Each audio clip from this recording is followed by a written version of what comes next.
Welcome back. All right, 4-game night tonight in the NHL. It's done relatively early, so don't be surprised if the preview goes up tonight. So, starting things off, we're going to talk about Detroit and Carolina. Carolina is such a master at suppressing shots against, and I think some of the defensive play from Carolina is because the goaltending has, let's admit it, been shaky. Every game tonight saw a team score on a first shot. I don't know that I've ever seen that in my time covering hockey. So Lion versus Toronto in this one. Canes had the early jump, but Detroit scores first. It's Costin from Veleno and Sprong at 2:27, and it trickles in on a fast break, and it's the first shot. So shaky start there for Ronta. It just trickles over the line. But less than a minute later, Carolina answers. It's Martinook tipping one in front. Burns and Stahl with the assists at 3:14, and that was only the third shot of the game for Carolina. So not exactly a goaltending duel to start things out. We go a long stretch of back and forth, no shots by either team. The Canes press, the Wings block, they clear it out. The Wings press, they can't get to the net. DeBrincat has a shot that's held. Natchez is denied on a turnover, but yeah, there were 11 shots in total in that first period. Good defense on both ends. Second period, Sprong has a net drive, that's blocked. Svechnikov had a rush chance, that's saved. Canes press at a minute and a half. We then get more pressure by Carolina at 4 minutes. In fact, 5 minutes into the period, the shots are 4-0 Carolina. Really strong forechecking by them too. And then at around the halfway mark, the first shot of the game is by Fabry. It was in close, wasn't a great chance, but I mean, you need to get something on the net. Teams exchange rushes. Fost has a one-timer that's kicked aside, and then Natchez scores from Bunting and Orlov at 16:25. But with 1:03 left, the Wings get a power play and they score on it. Comfer roofs one in close. It's his 10th goal of the season. Larkin and Gostisbehere with the assists at 19:17. So it's 2-2 after 2. Third period. Slavin has a shot deflect wide. The Canes press at 3 minutes. Stahl has a net drive that's blocked. The shots are 4-2 Carolina 6 minutes in. Svechnikov has a tip shot that saved. The Canes press 9.5 minutes in. Carolina would get a power play, and they score. At 10:46, it's Svechnikov from Aho and Bunting, and Svechnikov bearing a rebound in close there to give them the lead 3-2. Orlov then has a one-timer that deflects out. The Canes press with 7 minutes left, and they had opportunities. The goalie pull would happen with 1 minute and 40 seconds left, and this opportunity goes into the net. At 18:44, it's an empty netter. Aho from Natchez and Svechnikov to make your final score 4-2. Carolina goes to 25-14-5 with the win. For Detroit, 23-17-5 with the loss. Shots on net, 8-3 Carolina in the first, 8-5 Carolina in the second, 14-3 Carolina in the third. Final shots are 30-11 for Carolina. Power plays, both teams go 1-for-1 on the power play. Hits, 12-9 Detroit. Lion with 26 saves on 29 shots. Ronta saved 9 out of 11 at the other end. So, weird game. Detroit, if they'd had more opportunities, could have won the game. They just didn't have those opportunities. All right, next up, New Jersey and Columbus. So, Vanacek versus Merzlikins. Holtz has a net drive that's defended. At 4:21, Columbus gets the lead. It's Sillinger posting in, and it was the first shot of the game for Columbus. Sillinger gets that one from Chinikov and Goudreau. Power play then for Columbus. That becomes 32 seconds of 4-on-4. There was a net feed to Toffoli during the Devils' power play. That's a near miss. Everything gets killed off there. Shots are 3-2 Columbus, 9 minutes in. Marchenko fires one wide as Columbus presses. We get a power play for the Blue Jackets. That's killed off. With 2:22 left, the Devils go to the power play. That was killed off as well. So it's 1-0 Columbus after the first. Second period, early press by the Devils, and they'd score.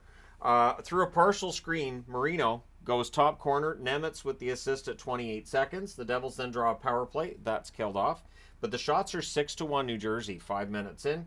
We have a near miss for Danforth. Jackets with some pressure, but then on a good pass, a backdoor goal, it's Holtz scoring from Calfoot at 8 minutes and 40 seconds. Jackets press to respond. We then get a power play for Columbus. That's killed off. And then Heischer buries one through a screen on a rush. He scores that one at 13:31 to make it 3-1. And then at 14:43, Bastian tips one in close. Ball with the assist. It's suddenly 4-1 for New Jersey. Really strong second period, and that would be the score through 2. Third period, there's an early power play for the Devils. There was a shorthanded Danforth chance. That was denied with a toe save. Danforth had a good game. Columbus, I think, is the only team in the NHL without a shorthanded goal so far this year.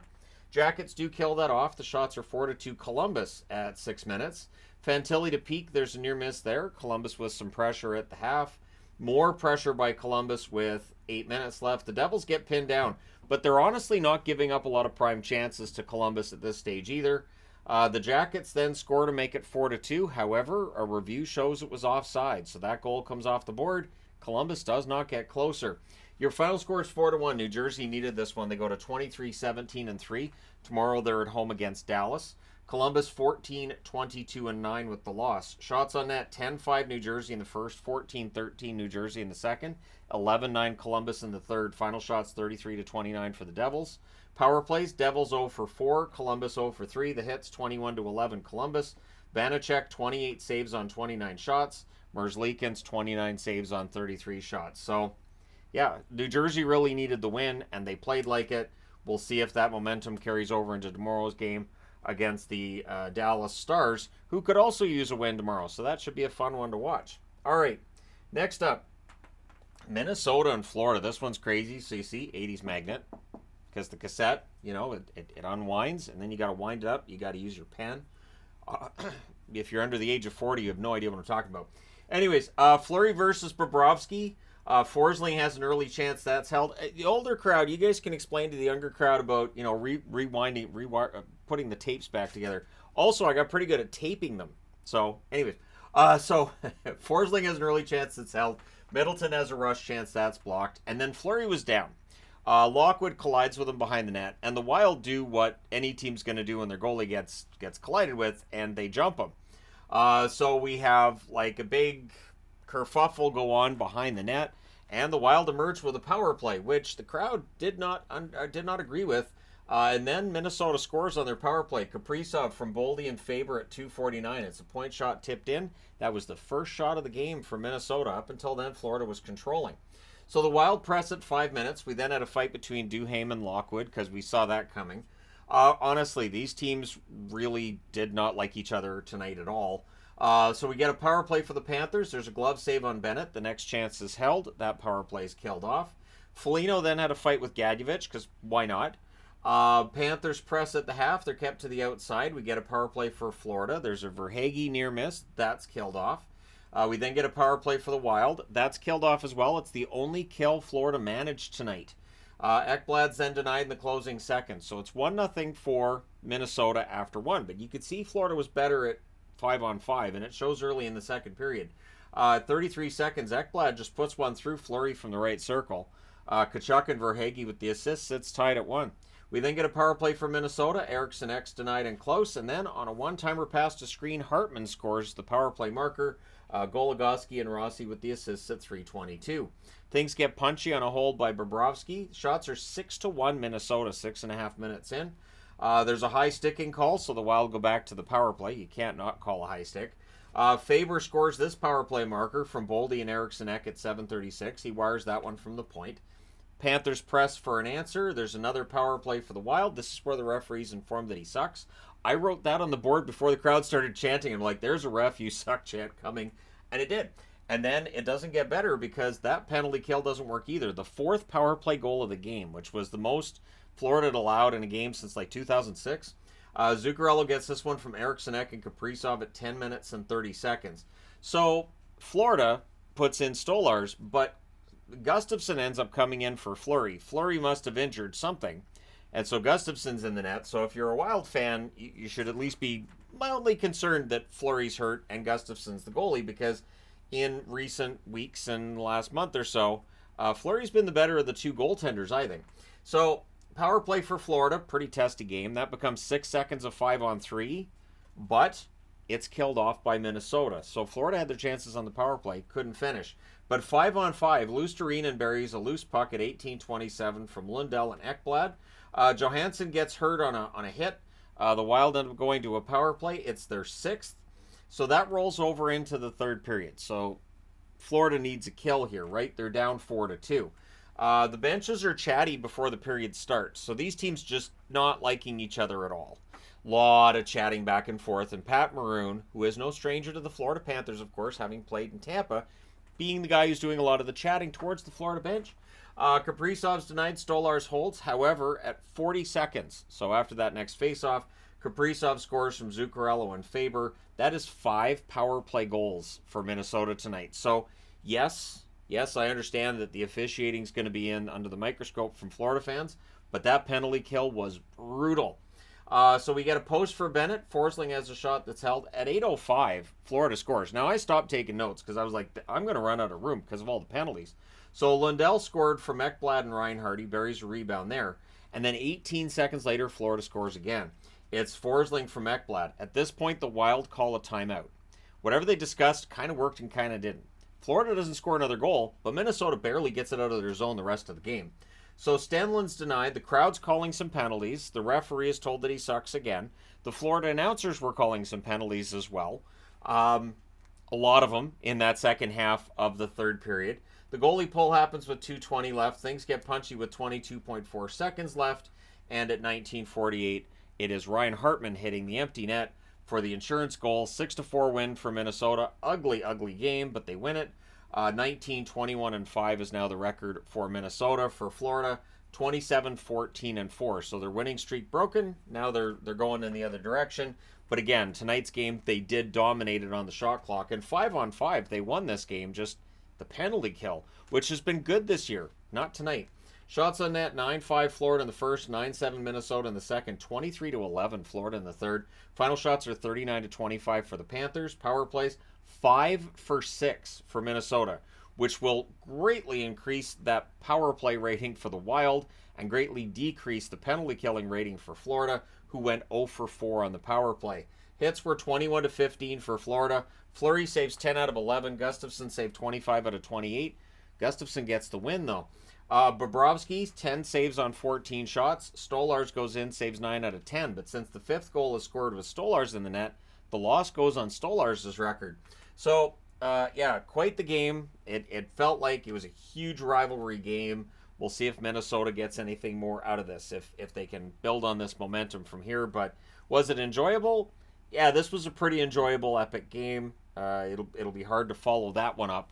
I don't know if we'll see any of those tomorrow. However, let's go ahead and discuss Chicago and the New York Islanders. So, Sorokin versus Mrazek. Early edge for Chicago. Vlasic has a blast that goes wide. The shots are 3-0 for Chicago through 2.5 minutes in. In fact, 6 minutes in, the shots are 7-0 for Chicago. So what happened? The Islanders' first shot goes into the net. It's Nelson on a rush, but buries it far corner. Fashing and Palmieri with the assists at 6:09. So all of a sudden, the Islanders outshot 7-1. They were ahead 1-0 because that's how tonight's hockey worked. Every single game, somebody scored on a first shot. Power play for Chicago. We end up with 50 seconds of 4-on-4. Everything gets killed off. The Islanders press after their power play is done. Sanford then fires one wide on a 3-on-2. Nelson has a net drive. That's defended. Dobson's denied as the Islanders are pressuring. We get a power play for New York. That's killed off. Shots are evening up in the second half, but it is 1-0 for the Islanders after one. Second period. Early jump for New York. Pitlick has a rush chance then that's saved. Didn't count as a shot, though. The shots are 3-0 for the Islanders at 4.5 minutes, so that must have been going wide, I guess, or high. Gutman's then denied on a net drive. Dickinson to Blackwell. That gets blocked and picked off. Mayfield fires one high. It's cleared out after that. Nelson has a turnover chance. That saved. The shots are 9-6 in favor of the Islanders with 5 minutes left. Kachuk mishandles one on a break. He loses the handle on it, but he circles around and he scores from the high slot. He buries it. Sanford and Reese Johnson with the assists at 18:07. So suddenly it's tied. The Islanders look to answer, but then the Hawks turn it over and they rush the other way and they score. It's Joey Anderson with his first of the season from Blackwell and Dickinson at 19:14. It's 2-1 Chicago after the second period against the Islanders, an Islanders team that desperately needs to start winning games to get back above the playoff line. So third period, we get an early press by the Islanders, but they're a little overzealous and they take a too many men on the ice call 51 seconds into the period. Sanford's denied. That power play's killed off. The Hawks press after it's done. The Islanders press. They're kept to the outside, but Dickinson scores one on a rush. He gets that one from Anderson and Seth Jones at 5 minutes and 10 seconds. The shots are 3-1 for the Hawks at 6.5 minutes. I jinxed it again. I write these numbers up here, and then there's a goal right after. At 6:38, Horvat with a one-timer on a face-off win. So the face-off's at 6.5 minutes. I'm like, it's a good time to write down the shots. Yeah, Horvat scores from Barzal and Dobson to make it 3-2. And then it's just all Islanders. Like, there were some brief times where the Hawks had zone time, but yeah, it's really all Islanders. Nelson has a net drive that's saved, and Palmieri on a wraparound. He ties the game. He gets that one from Dobson and Romanov at 12:50. It did go in off a Hawk stick. I think it would have gone in even if it didn't go off the Hawk stick. So it's all Islanders after that 3-2 goal. It's tied. It's going to overtime. In the overtime, the Islanders never touch the puck. Kachuk has a shot that deflects out. The Hawks end up winning the next draw, I believe. At any rate, Seth Jones from the high slot scores at 21 seconds. So whether the Islanders touch the puck or not, it takes 20 seconds for Chicago to win this one in overtime. They go to 14-30-2 with the 4-3 overtime win. The Islanders 19-15-11 on the season. So this is a tough one for the Islanders. You have to pocket 2 points against Chicago. The shots on net, 12-8 Chicago in the first, 10-8 the Islanders in the second, 12-3 Islanders in the third, and in the overtime, the Hawks only had one shot that hit the net. That's all they needed. Final shots are 30-24 for the Islanders. Power plays, both teams go 0 for 2 there. The hits, 24-19 for the Islanders. Sorokin saves 20 out of 24. Mrazek saves 27 out of 30.